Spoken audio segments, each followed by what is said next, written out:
we go. All right. All right, so welcome to Financing Your Education. So I have a little agenda for us to follow today. We're going to be talking a little bit about financial aid, not diving too deep, but just enough information to cover the general basis. We're going to discuss searching for scholarships. We'll talk about cost of attendance and understanding what that means. And we're also going to look at some frequently asked questions that are typically from the student's perspective. And then for the last item, we will just discuss some quick little FAFSA items. So to start, we'll start with financial aid. So we're going to go into the different types of financial aid, and there are different forms of funds that can help you pay from college. And typically in the financial aid and scholarship world, we look at that into two different categories. We have our need-based and our non-need-based, or what we consider merit as well. So need-based funds are like your grants and scholarships that are going to be based on the financial need that's using your FAFSA application. Work study is the same type of fund. It is based on financial need from the FAFSA. The only difference with work study is it's actually when a student obtains a job from within the campus, and the student will receive a paycheck. And also the student typically works part-time. Federal loans are another need-based option, and it's based on, again, the financial need, which is determined by the student's FAFSA. And the difference with federal loans is that repayment funds are required, where like work study and grants and scholarships, the students are not required to pay the funds back. So for non-need-based or merit, you're looking at grants and scholarships, and these grants and scholarships are typically based on an academic achievement, which is through your application for admissions or a specific scholarship application. So looking at the different types of financial aids, we'll just take a quick little look into your federal aid awards. So if we just use the current 24-25 year, and the year is based on the terms. So FAFSA uses more of a traditional setting. So 24-25 just means fall 24 semester through spring 25 semester. And so just to look at some of the maximum amounts for your majors of the federal programs, we have the Pell Grant, which currently right now students can receive at the highest end, 7,395. Pell Grants do have a lifetime limit of usage, which is at a 600% calculation that the financial aid office will do. As you get close or you're nearing that, the office will definitely notify you. Work study, the typical maximum amount is 3,000. Your direct sub and unsubsidized loans, those amounts are always going to depend on your grade level and your dependency status. So a good example I could give you would be a third year dependent student. Their amount overall would be 7,500 for the academic year. So that would be based on need. It would be 5,500 in sub and 2,000 in unsub. And if you were let's say a independent student, then your amount is going to be 12,500 for the whole academic year, split between sub and unsub. And again, like I said, it's going to be dependent upon your dependency status. And each year that you increase your enrollment, so if you go from freshman, sophomore, junior, and senior, the level of the amount of money that you can get does increase by $1,000. Parent Plus or a Graduate Plus, should you be a graduate student, these loans are credit-based loans and they do require a separate application.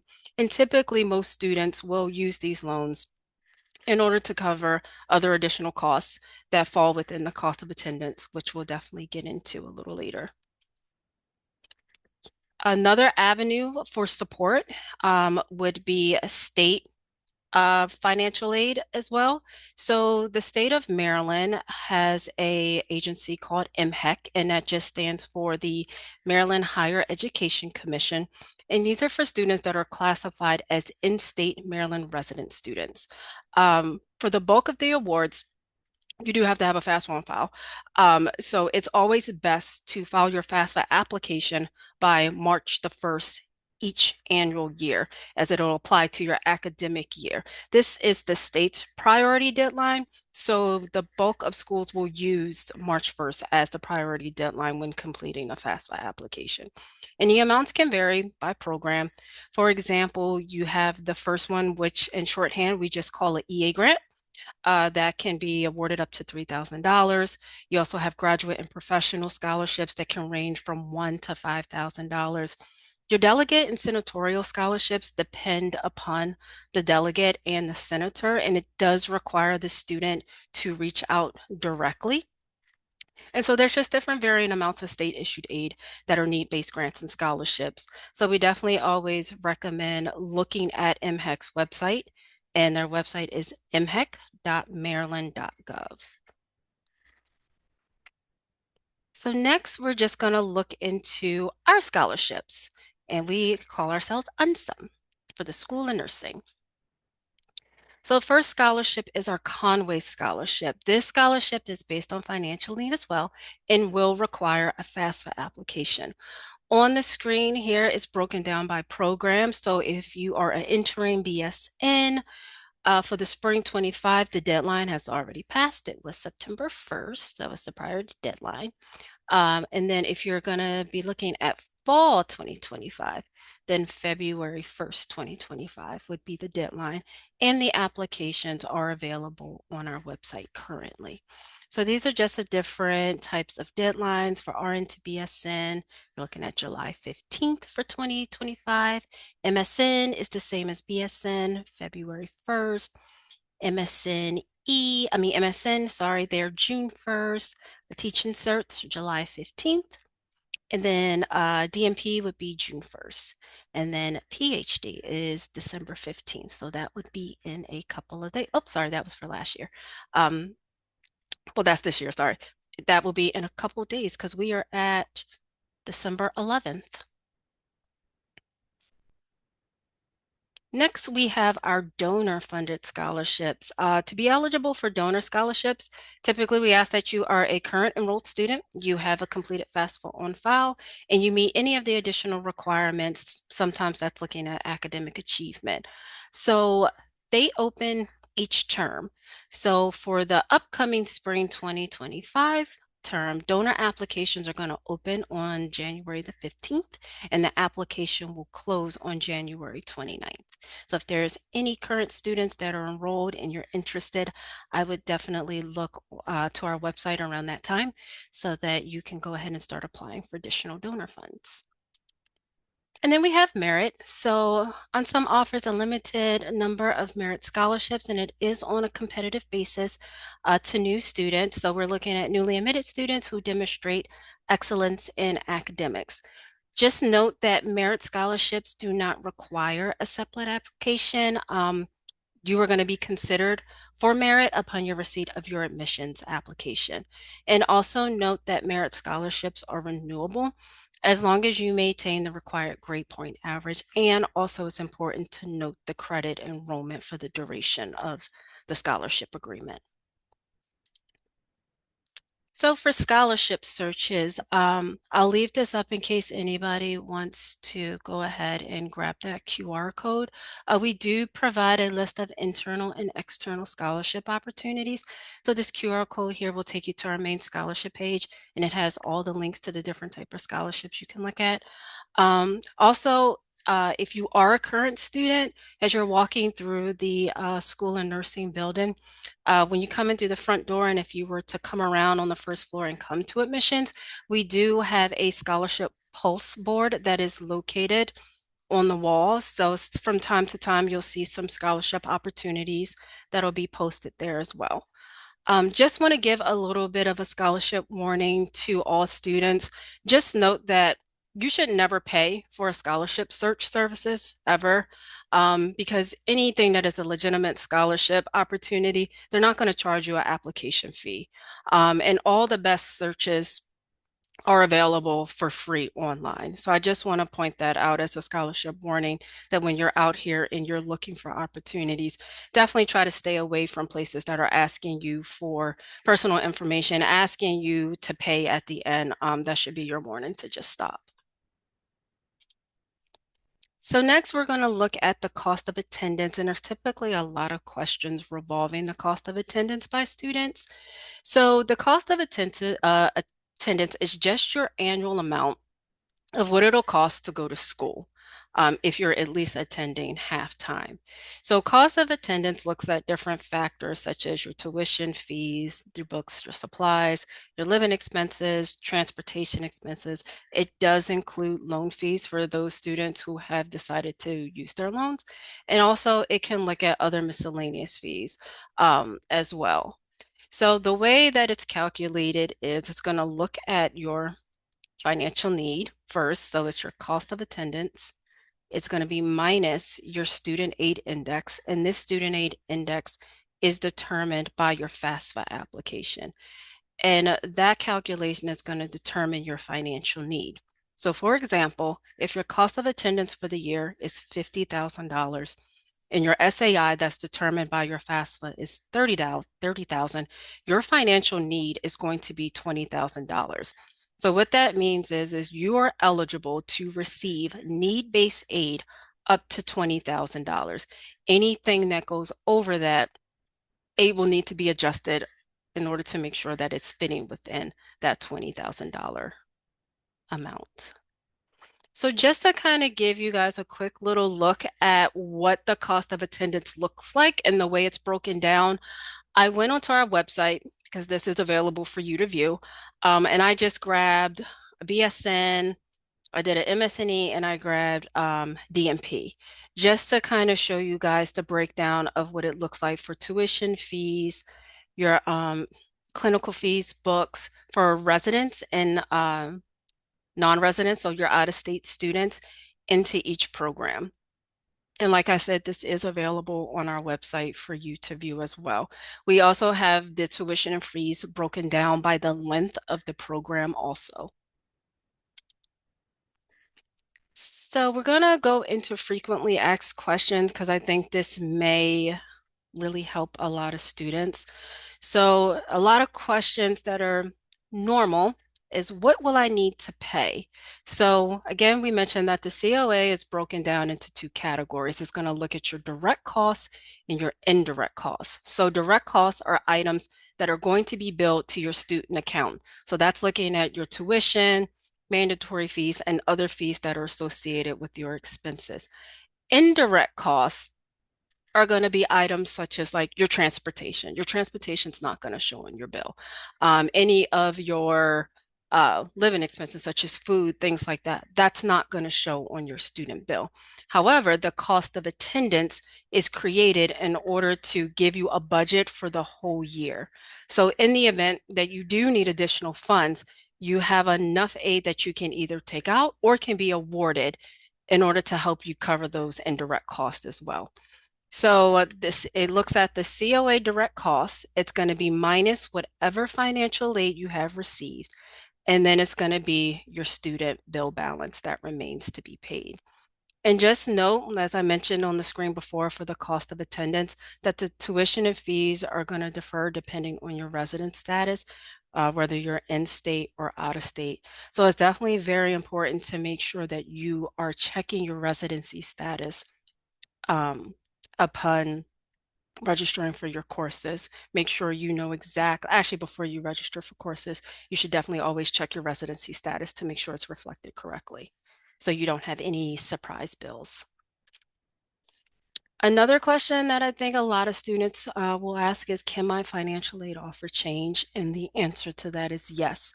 It can change based off of many different factors. Your enrollment status is a big one because the majority of scholarships and grants do oftentimes require full-time enrollment for the fall and spring semester. So change in enrollment can definitely have an impact. Direct loans, they require at least a half-time, so that's 6 credits or more.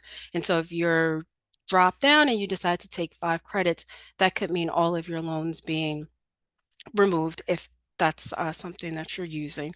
So that's something important to pay attention to. Your grades are also another factor. This is more so for our current students who are returning.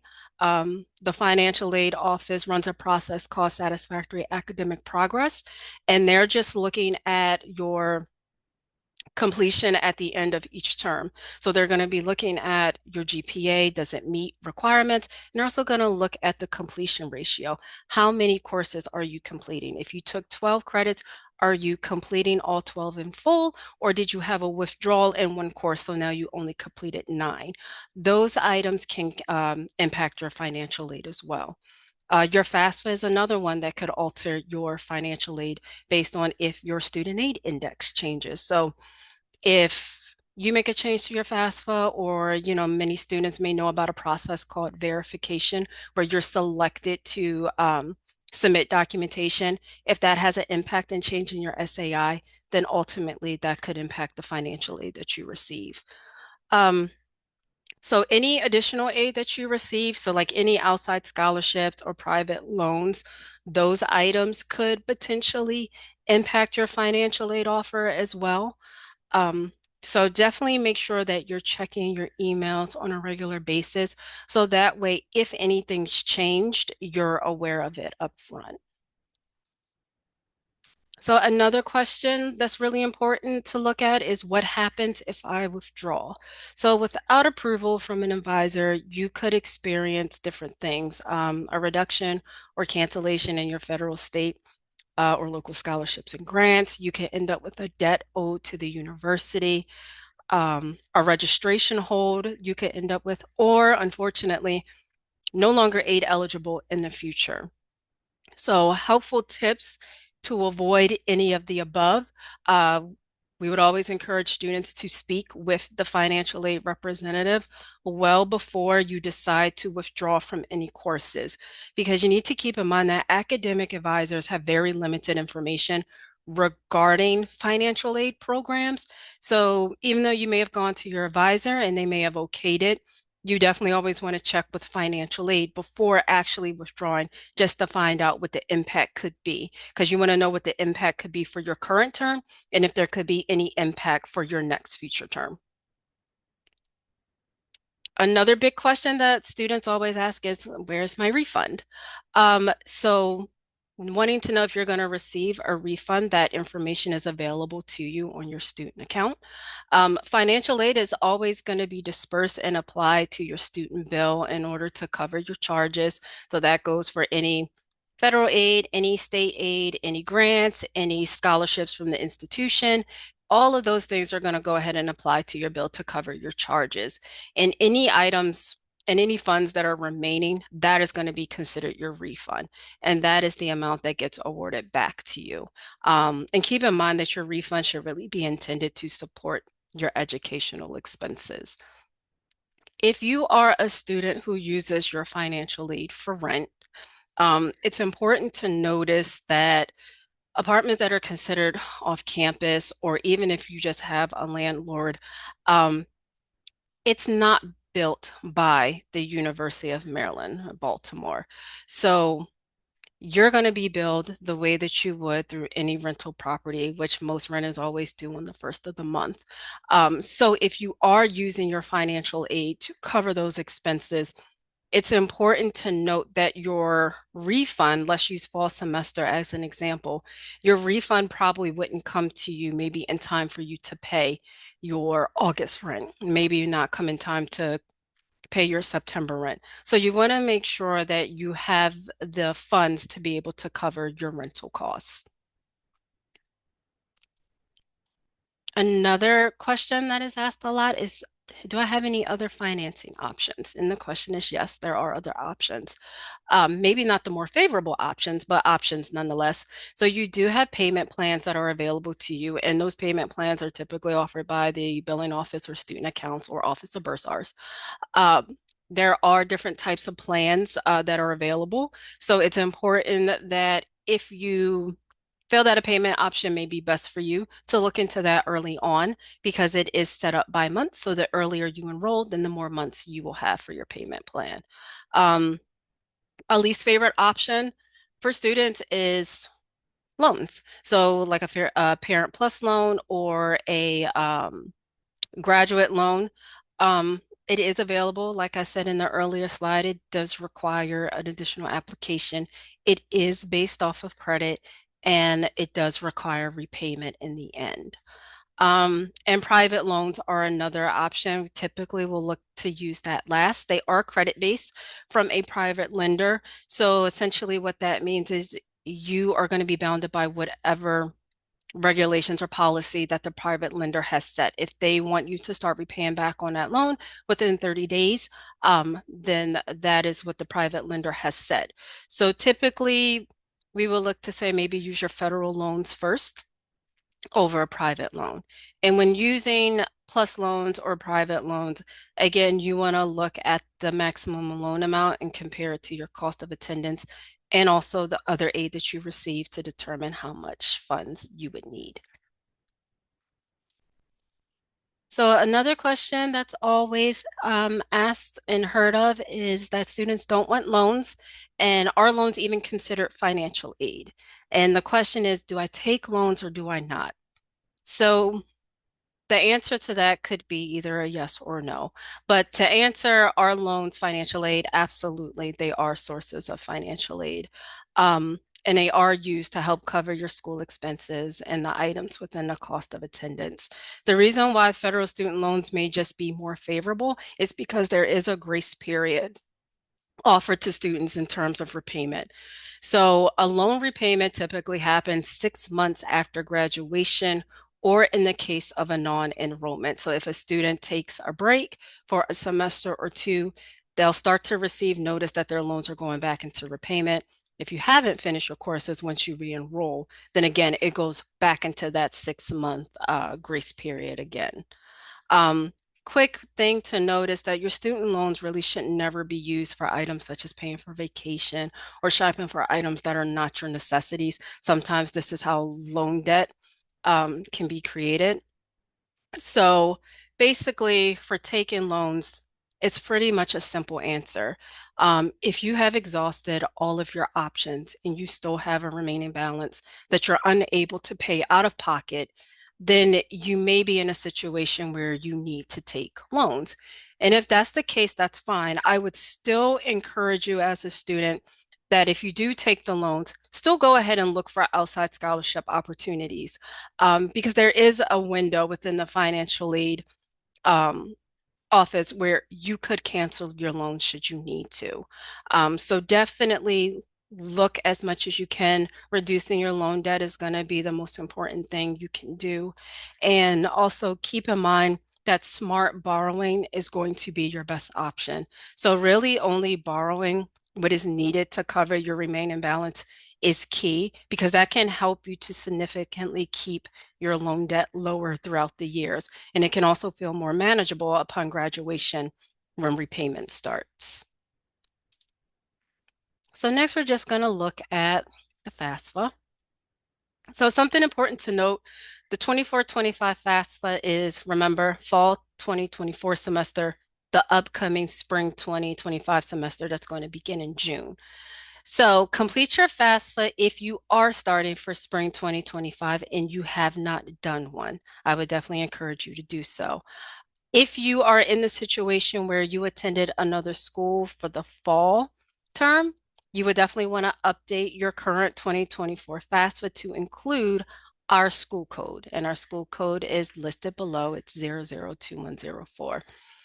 If you have any questions regarding financial aid, you definitely want to reach out to their office. Their email address is aidtalk@umaryland.edu, and their number is below. It's 410-706-7347. The estimated maximum Pell Grant right now for 24-25, it is 7,395. And again, that is determined by the documentation that you submit with your FAFSA. And there is a QR code over here if you want to take a look at the FAFSA estimator.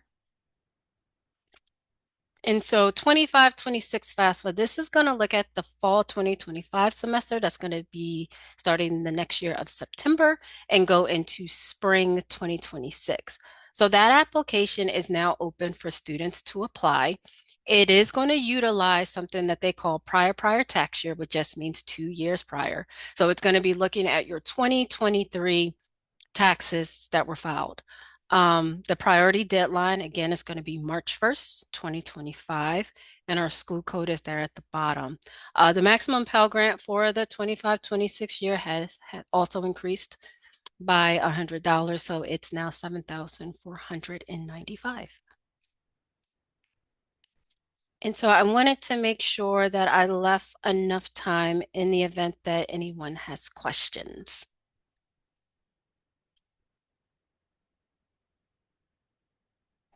Are you able to reapply for merit-based scholarships after starting the program? Like you're already here currently? Like I applied now and didn't qualify at the time, but once I start like school with you guys, will I be able to like requalify for them? No, so it's only one time upon admissions once you apply for your admissions application. Okay, thank you. You're welcome.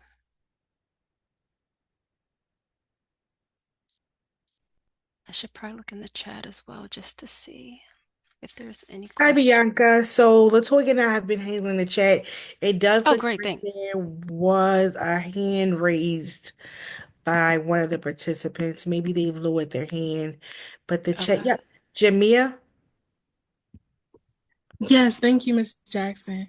I was going to ask in regards to being a first generation college student, how is that implemented with our finances?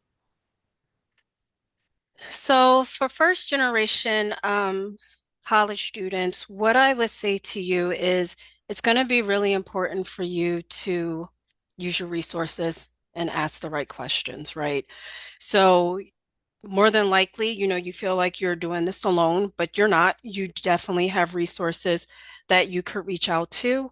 Um, if it's a matter of you would like to have like a deeper conversation, I'm definitely open to having that with you, just to kind of walk through the process, give you the best advice I could give you, and then passing you along to speak to the financial aid representative that actually works with the School of Nursing. So the nice kind of thing about the financial aid office here at UMB is they do have their own specialized counselors that work directly with each school. So Richard is our financial aid contact. So I could definitely speak with you and just kind of get more information, and then I could tie Richard into the conversation if you would like. Yes, please. And lastly, in regards to the Conway scholarship, so I wasn't able to apply and I just got admitted for the spring 2025. Will I still be able to apply for the next semester? What program did you apply to? Yes, the entry to BSN. BSN entry. Mhm. Sheena, there Can sometimes you, there's little yeah, can you repeat your caveats. question one more time? Yes, Miss Jackson. So I just was admitted to the University of Maryland Shady Grove location for the nursing program, the bachelor degree. And I just wanted to know, I wasn't able to apply for the Conway scholarship this semester because you guys have said that it passed.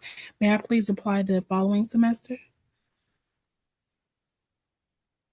No, unfortunately, Conway for BSN and MSNE students is upon admission. But one of the good things to note with you being a Shady Grove student is that you have the option to apply for scholarships that are available at UMSON and at Shady Grove. So I do want to get you in touch with the Shady Grove scholarship office because you can apply there. Okay, thank you, Miss Jackson. Thank you, Sheena.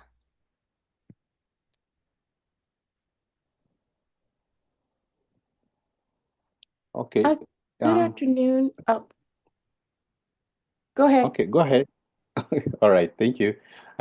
Good afternoon and good evening from Nigeria.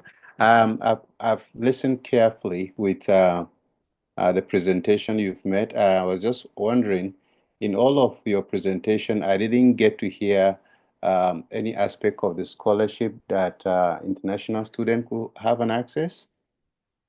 So for international students, the scholarship process, it can be limited because, for example, for Conway, it is based off of residency. So there are more of a limited options available for international students. But if you'd like, we do have some content. I would be willing to send you some content regarding international scholarships and the type of opportunities that may be available. All right, I appreciate that if Yeah, you not a do that. problem. Sure. Thank you. You're welcome. Good afternoon. This is Ashley Gabriel. I just had two quick follow-up questions. One, I just applied for the priority fall 2025 deadline, and I was just curious, do they to be considered for scholarships or for in-state scholarships or the merit scholarships, do you all need the in-state tuition application now or like one doesn't have anything to do with the other? You said you're applying for residency? I'm an in-state resident. I already applied for the priority deadline for the BSN program, Hmm. which is on the 15th. So, Yes. but I didn't complete the in-state tuition application yet. Do you all need that to be considered for scholarships? I can Um, Go ahead, Sheena. Yeah, I could know. So the two do not correlate. We don't have what you would call in-state scholarships. So your Okay. scholarship received would not be based upon your residency. So for Conway, we do only pay in-state tuition, but you could even qualify as an out-of-state student. So the two don't have anything to do with each other. Okay, okay. And my second question was, how does, like, I looked at the list of scholarships, and if, is there a way for the scholarship office to know what scholarships you're interested in being considered for? For instance, I'm first generation, but my application doesn't really like go into my journey as a student or being a first generation or a parent or anything else. But I noticed some of the scholarships mention like certain characteristics, like they want someone that did community service, and I have it on my application, but I don't know if it's clear that that was like a volunteer role or anything. And I can jump right into that one too, Bianca. So, Sure. um, sorry that I'm not on camera. I'm having some video issues, but and first let me introduce myself. I'm so sorry, that's rude of me. My name is Sheena Jakes. I'm the Director of Admissions and Student Scholarships here. So for those scholarships that you're seeing online on our website, those are donor scholarships. So all of the monies that we have, whether it's merit, or so on, it is provided by a donor. So Okay. we open up our donor applications twice per year. What we do is we open up an application. So if the donor is asking for an undergraduate student with a 3.2 GPA that lives in Anne Arundel County with leadership experience, we will put the application out there and then you write an essay. So the committee Oh, reads your okay. essay and then makes the determination of whether or not you qualify for that particular essay. Now, we do receive a lot of donor applications. I'll tell you, we get between four, 500, and sometimes 600 donor Mhm. applications. So it's very, very important that in your donor essays, you are very specific and you're answering the question that the donor is looking for. And just to touch on one of the international questions, that is one of the scholarships that you can qualify for because it's not federal money. It's money provided by a donor. So if you are admitted student, you would qualify to apply for the donor scholarships as long as the donor has not made a statement that there are restrictions on residency or on citizenship. Okay. And Ms. Jackson, I just had one additional question, if that's okay. Hmm. Finally, I saw online because I do some volunteer research with Children's National Hospital, and it was saying that there was like a partnership between Conway Nursing Pathway Program and Children's National Hospital. Is that the same thing as the Conway program, or that scholarship that you all mentioned, or is that something else? It's something totally different. So Mr. Conway is well known, right? Great philanthropist, and he provides money to multiple schools and multiple programs. So we just had one of his scholarships. There are multiple schools that have Conway scholarships because he's donated money. So those are two separate. Oh, okay. Okay. All right. Thank you. Hmm. Bianca, I see Hello, Mia. good evening. Sorry. Hello. Hi. Um, I have two questions here. Um, how much does the Conway Scholarship award up to? So it's Is going to it the depend upon the program that you're in because it can be percentages. So what program? BSN one? So for BSN, it could cover up to 50%, or it can cover up to 75% of your tuition fees. You say 50% of it's up to 75% of tuition or 50? It can either be a 50% or 75%. Oh, okay, so that's the range. Okay. Yes. Um, also you mentioned on there you said there was a Conway scholarship, but then you said there's also the EMSON scholarship. Is that right? Oh, Or is that the same? no. So we just call ourselves UNSUM. So that just stands for University of Maryland School of Nursing. And so, like Oh, when you look on our website, it'll just say UNSUM scholarships and donor, merit, Conway, all of that falls under us.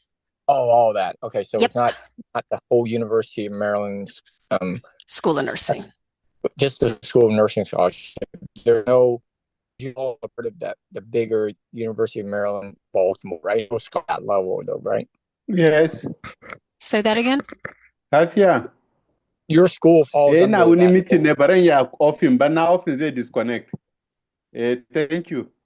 Yeah. Okay, so Maryland School of Nursing falls under the University of Maryland, Baltimore, the Correct. bigger university, right? At the University of Maryland, Baltimore, do they have any other scholarship, or it's all under UMSON, University of Maryland School of Nursing? So if there are any other scholarship opportunities, you're just saying like as the school as a whole? Yeah, under University of Maryland, Baltimore, do they have other scholarship, or only the one listed under Um, the I'm not 100% sure. Sheena, would you know what financial aid Yeah. has? So it's not typical, okay? Typically the ones that you may see are ones that are offered by the state that they may have information on, and if you qualify for it, they'll reach out to you. Some of those are going to be need-based though. So there's the guaranteed access grant that we don't provide that comes from the University of Maryland, Baltimore financial aid office, but that's going to be based upon the information in your FAFSA. Okay, Outside of the so need-based ones, no, they don't have any ones that are for certain school of nursing programs that are specific to things like that. It would just be very need-based. okay. Yeah, then they'll look at you then, right? You don't have to send it to the University of Maryland, Baltimore itself too, right? No. So your FAFSA information goes to the University of Maryland, Baltimore's financial aid office. Your financial aid officer is Richard. I think we've shared that information. If not, we could put that in the chat. Mhm. So anything federally received, federal Pell Grants, federal loans are all going to be um come from the financial aid office. Any scholarships and grants will come from the University of Maryland School of Nursing scholarship team. Okay, so there's two there. Okay, got it. Okay, I see those are two areas. Thank you.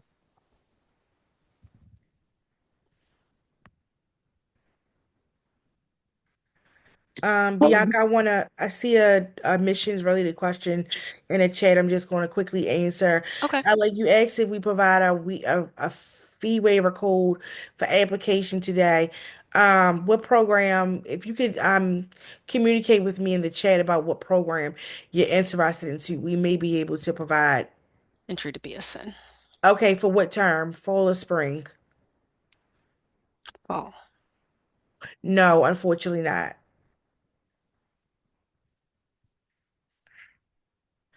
Hello. I had asked a question that was answered, but the second part to my question, I will be doing the MSN in nursing informatics. So for the Conway Scholarship for that program, you do have to have 9 credits prior to you being able to apply. However, if I'm going part-time, that's only 6 credits. So would it be recommended or advised I just do like one summer class to make that extra 3 credits and then apply fall 2025? I wouldn't recommend that you take any additional coursework. Mhm. It's just that you won't be eligible till 9 credits.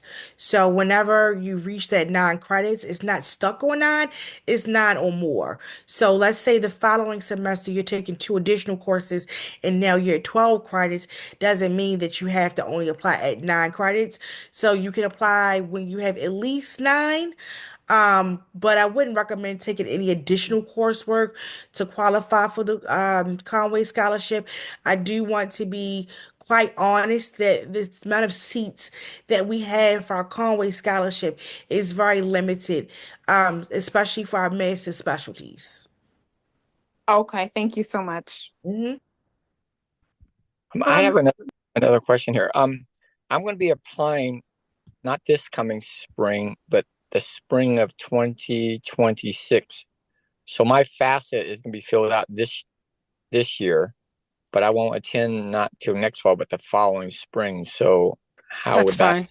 how is that going to work between currently going to UMD right now? Next fall I'll be going to UMD, and then I'm hoping then to transfer to UMSON. Yeah, This that's fine. So if you're going to be at, you said College Park, correct, for the fall? right, So if you're going to right, be at College Park in the fall, what would happen is pretty much around this time now in December of next year, you will go ahead and update your FAFSA application to just include UMB school code. And once you update that and include our school code and hit submit, then the FAFSA is going to go ahead and send that application over to our financial aid office so that that way you can begin to get awarded for your funds here at UMB. So right now I'm filling out the FAFSA for I College originally Park. I College Park, and I put UMSON on there. Oh, that's fine. If you've Both in already put both on there, that's perfectly fine. Students sometimes do that, especially if they know that they're going to go from one school and then another school the next. So what's going right. to happen is since you are currently at College Park, you're going to be there for fall. Their financial aid office is going to go ahead and process your financial aid application for that fall term. And then what's going to happen is towards the end of the fall term, which would be like around this time of year, you're going to want to let your financial aid office at College Park know that you're not going to be returning for spring. And so that way they have to update it's a system. It's just called NSLDS. It's just the National Student Loan Database System. Sometimes what they have to do is they have to report your enrollment because sometimes what can happen is you can end up in a situation where it looks like you're still receiving funds from College Park, and then it'll cause a delay here at UMB for the financial aid office here to award you because it's going to say that you have dual enrollment when you technically do Correct. not. You ended at one place and then you're starting at another. So you just want to make sure that when you get to this time next year, that you're having the conversation with your financial aid office to say, I will not be attending. They may have certain documentation that you need to submit with their financial aid office, but at least that will allow them to update the National Student Loan Database System to say that this student's interim is just going to be fall 2025. So then when UMB's financial aid office goes to award you, it doesn't run into an issue of looking like you're still at College Park. So I do that. Is it towards after I finish the fall, or is it I got to check with the College Park to say, hey, is it August, September, November, whatever, to tell them to sort of It's typically December. So oh, like I said, when you get to like this time of year, I don't know. I know College Park, I think next week is when their exam week ends. So I would right. say like once you come off of your Thanksgiving break, let the Hmm. financial aid office know that you will not be attending for spring. And they can go Got it. ahead and update your file with the National Loan Database System. And since you already put UMB on your if you're already going to put UMB on there for 25, 26, then Right. what'll happen Right. is you just notify the financial aid office here, say, hey, I'm going to be enrolling. I already did my FAFSA. You guys should have it. And then they'll go ahead and create your package for you.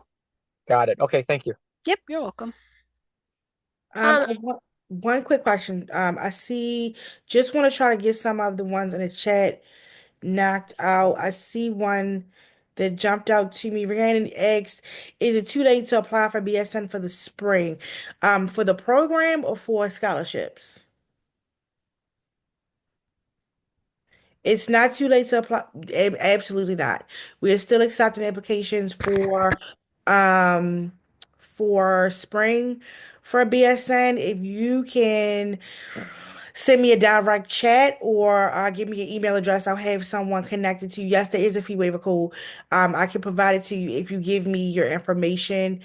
Send me a direct message. Either give me your email so that I can email it to you.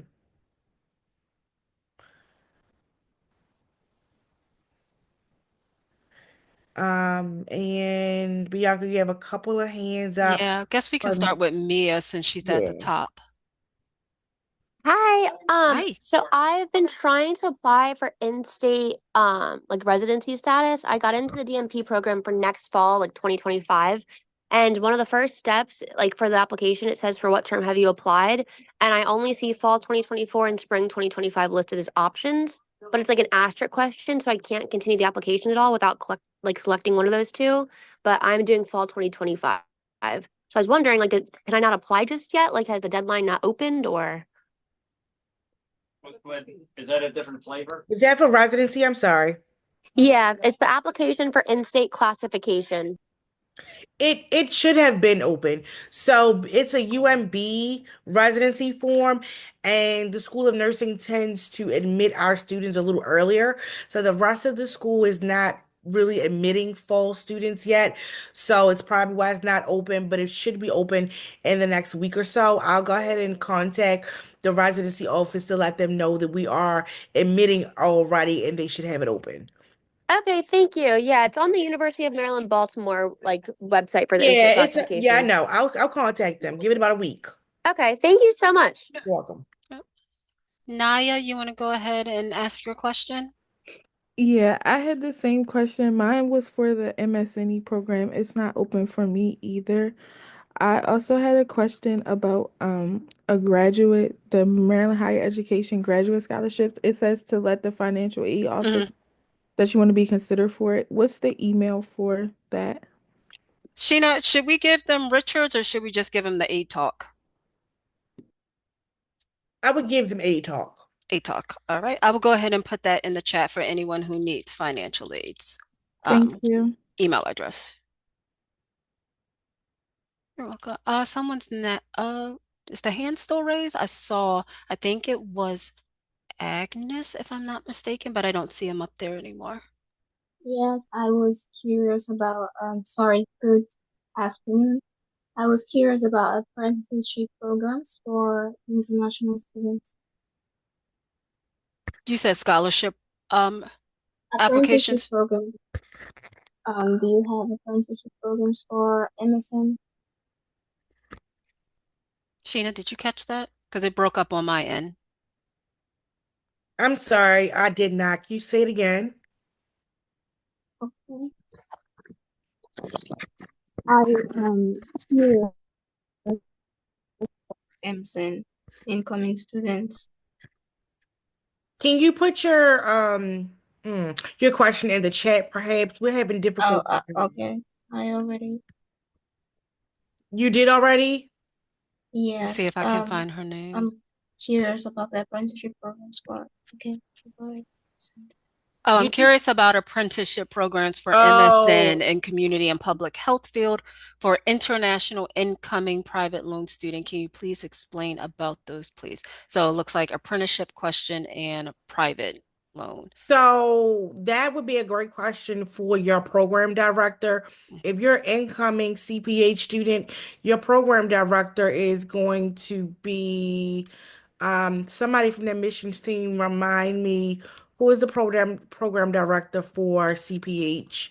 Dr. Um, Spencer. Dr. Spencer. Okay. So if you could put Nataki, can you put Dr. Spencer? Thank you, Tajane. Can you guys put her email address in there, please? Appreciate your help.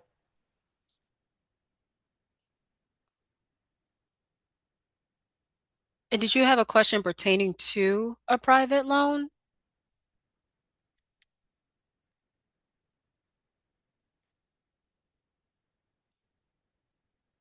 No.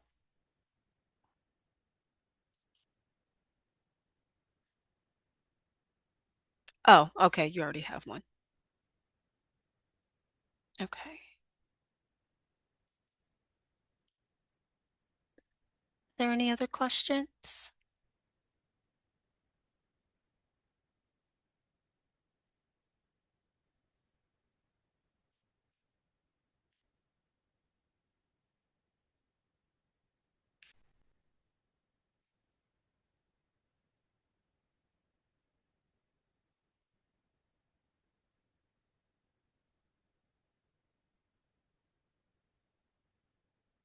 For the partnership with Children's National and the Conway Scholarship, separate applications. Separate applications, correct, Sheena, for Children's National and Conway? I believe you mentioned that earlier. They're two separate things. Yes, correct. Yep, two separate applications. You're welcome. Do we have any more questions for the chat, or if you want to raise your hand and ask, that's fine as well.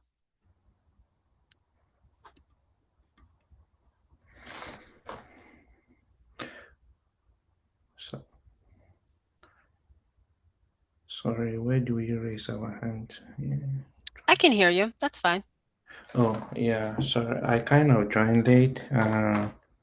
So I'm applying for fall next year for the BSN program.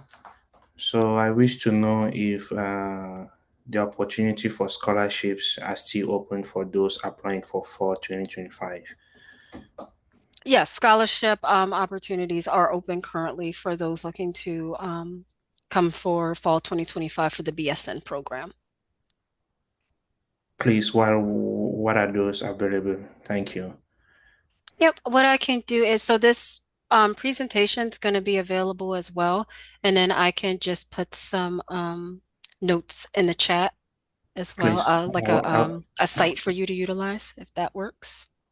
thank you. I would greatly appreciate that. Sure. And also for the in-state residency, what are the requirement documents we need to prove we're Maryland residents? Sheena, you want to answer the Yeah, residency that's question for me? convoluted. So I did drop the link in the chat. I can do so again. It's not just one particular things. It's a series of things that you have to I'm sorry. Let me put it in the chat right there for you. All Okay? right. I'm sorry, Thank you. that was the wrong person. Let's see. Thank you. All right, you're welcome.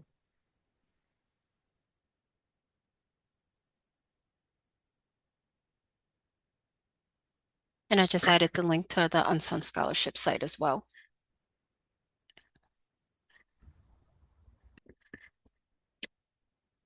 And I should.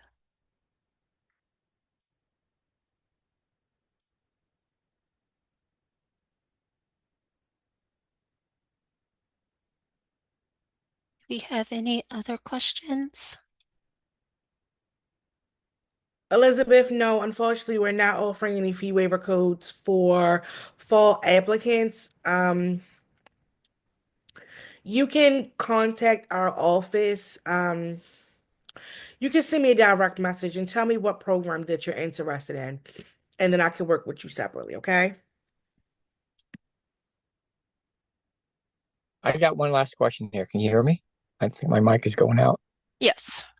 So at the end of the day, you have the Conway Scholarship, which is a need-based scholarship, and then you have the donor scholarship. Are those donors are all need-based or a combination of needs and merit-based scholarship? It can be a combination Okay. of And then need, the third merit, one, yes. right. And then the third one is you have is a merit-based scholarships. As long as you submit your application, you'll be considered for a merit-based scholarship, right? Yeah, so those funds are limited, and it is competitive. So, unfortunately, not every student who applies would be able to be a recipient of the merit award. But as long as you apply to admissions, you can be considered. Okay. What is that scholarship called? The one that you just apply for admission for the merit-based scholarship? Is this a general? Just general merit, just merit. Okay. That's just what it's called. Yeah, merit. Okay, I understand now. 3 different area. Thank you. Yeah, you're welcome. There's a question in the chat from Zoom user. Yeah, Zoom user, yes. If you have a question, please let us know. We can see your messages. I don't see a question. If we've missed it, I do apologize.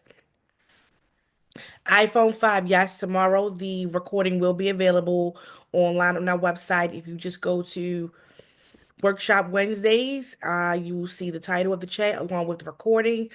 Joan wants to know, when do decisions start going out for MSNE program for fall 2025? If you apply before December the 15th, which is priority, you will have a decision by February the 1st. If you apply if you apply before February the 1st, but after December the 15th, which is priority, then you will get your decision sometime in March.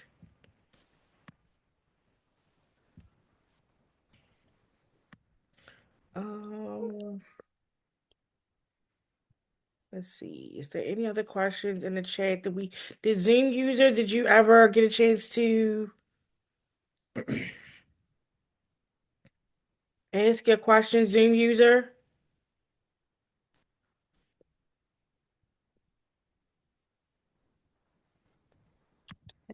Yes.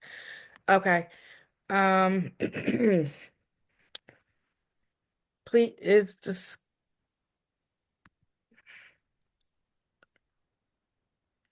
the scholarship funded for MSNE fully funded? No. So the Conway scholarship for the MSN program is 50%.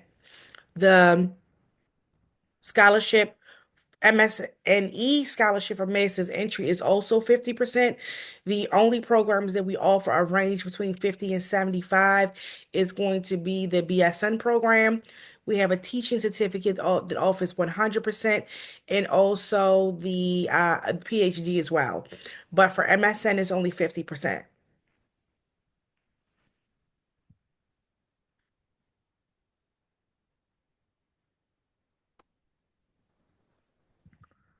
Um, you're welcome.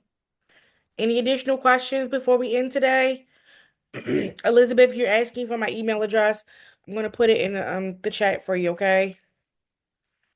Hi, I have a question. Sure. Hi, I'm sorry. My question is, I had trouble getting in on, as far as like logging into this session. So I came in like 10 minutes late, and I'm pretty sure I probably missed a lot of valuable information. I was just wondering, they said that you guys would post it. Do you have any, like, how do we look for like the re-recording of this session? Yep, the recording is going to be on our website. So I did put the link under the link to the sessions recording. It's just under our admissions workshop Wednesday. It's going to be posted there. I can just recopy it so it can be resent for you. Yes. Yes, There you go. I please. just posted it. Thank you. You're welcome. Please, I have a follow-up question. Sure. So, for you to apply for the respective scholarships, do you have to submit an application, or once you are given an offer before you are qualified to apply? So merit is the only one that does not require a separate application. Conway is going to require one. The donor applications that open prior to the semester starting, those will require separate applications. So merit is the only thing that does not. Merit is based on your GPA. Yes, correct. Academic Okay. achievement, yes. Okay. So for the Conway application, is it when you have an offer or when you just submit an application? I don't know. So the Conway scholarship and the admissions offer, they go out together. So if you're applying to admission, we would encourage you to go ahead and submit a Conway application. Actually, when you do your admissions application, it will ask if you're interested in Conway. And if you select yes, then it'll send an email, an additional email to you about applying for Conway and the link to get to the scholarship. Thank you. You're welcome.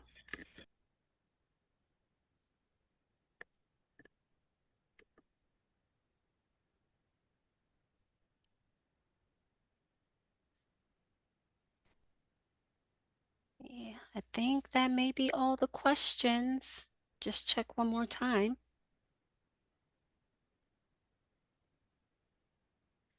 Is that it? I think that's it. I do appreciate you guys stopping by on this Wednesday for an hour to sit with us for an hour and get your questions answered. And again, the session will be made available. I did put the link in the chat, so it's just the third chat up that'll give you the link to the recording should you need it. Oh, I got one last one here real quick here. Sure. If my FAFSA says that I'm not qualified for the need base or Pell Grant, does that mean I'm pretty much not qualified for the Conway scholarship then? There's no point submitting for that? No, you can still submit for the Conway.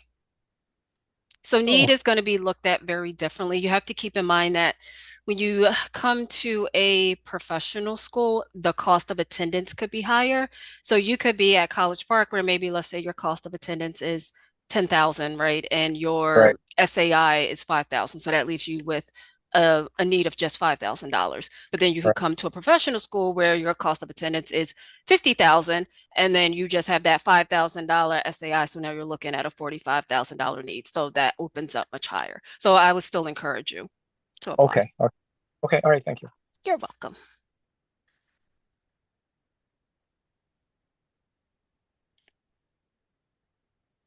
Okay. Anything else, guys? Or everyone good, I think? Question. Oh, someone has a question for admission to FAFSA. When should we finish Right, just filing to the say thank you FAFSA? for the just to say thank you for the insight, and also knowing fully that the international student have options. I think this is a good one for me. Thank you. Yeah, you're welcome. So I just answered the question in the chat about the FAFSA. If you're looking to attend school fall 2025, make sure you complete your 25-26 FAFSA by March the 1st. March 1st. Yeah, when you log in, you are going to see two active FAFSAs because the one for this 24-25 is available, and then 25-26 is open. So if you're just looking for fall, remember the way they have it correlated starts with the beginning of the term. So 25-26 means fall 25 into spring 26, and 24-25 is fall 24, which students are currently in, and going into their spring semester of 2026. Okay, fall. I can also put it in the chat of what that correlates to, because I know it can be confusing if you log on there and you see two.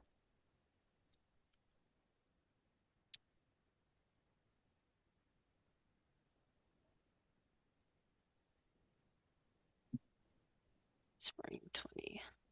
So apply by March 1st. I know that. Yes. So that's from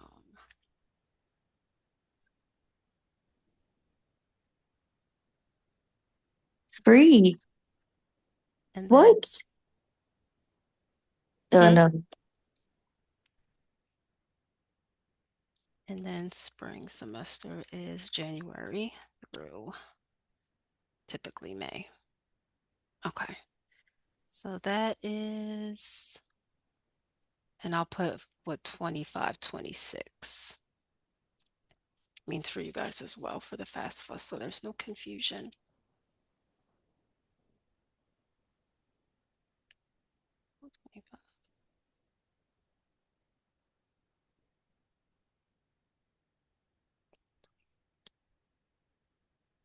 I think I need to edit that. Hold on.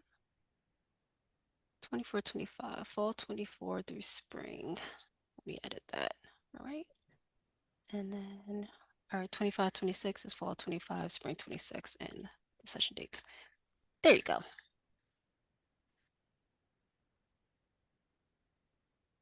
And if you're interested for BSN or MSNE for fall 2025, please be sure to let us know.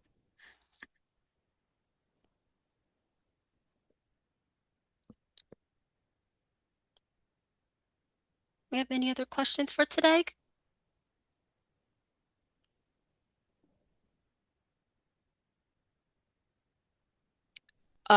Do international students need to file the FAFSA? No, you do not.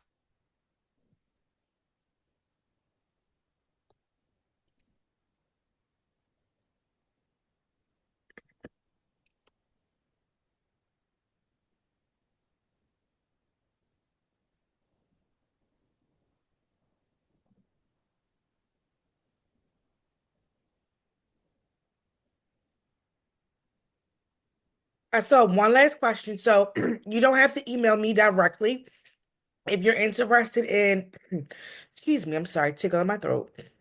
If you're interested in spring or fall for any of our programs, you can email admissions.nursing@umaryland.edu. And anybody will be more than happy to assist you.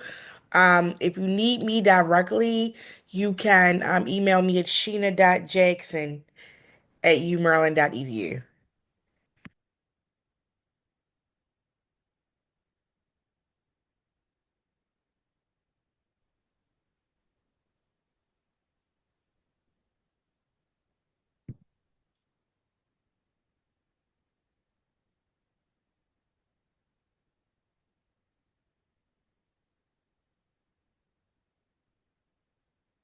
And I put our email address in the chat at the bottom. All right. Well, thank you everyone for joining. Again, this recording will be on our website tomorrow. Thank you so much for joining, and we hope that you choose the University of Maryland School of Nursing when deciding to pursue nursing or advance your career in nursing. Thank you so much for joining us. Thank you, Bianca. Thank you, guys.